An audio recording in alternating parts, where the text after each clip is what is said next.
কেউ যদি আমাকে ভুল বোঝাতে চায়, তাহলে আমি কেন জোর করে তাকে সঠিক প্রমাণ করতে যাব? কেউ যদি আমার মনে তার প্রতি ঘৃণা তৈরি করতে চায়, তাহলে আমি কেন জোর করে তার কাছে আমার ভালোবাসা প্রকাশ করতে যাব? তারও তো এর পিছনে পরিশ্রম আছে, তারও তো উদ্দেশ্য আছে। তাহলে আমি কেন তার পরিশ্রমের মূল্য দিতে পারবো না? আমাকেও তো বোঝাতে হবে, হে তুমি পেরেছো।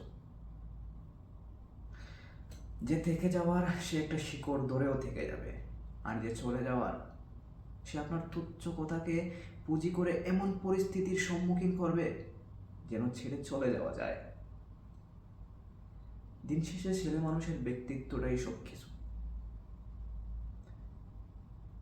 আপনি কার জন্য ব্যক্তিত্ব নষ্ট করেছেন, তখন সে সেটা দেখবে না।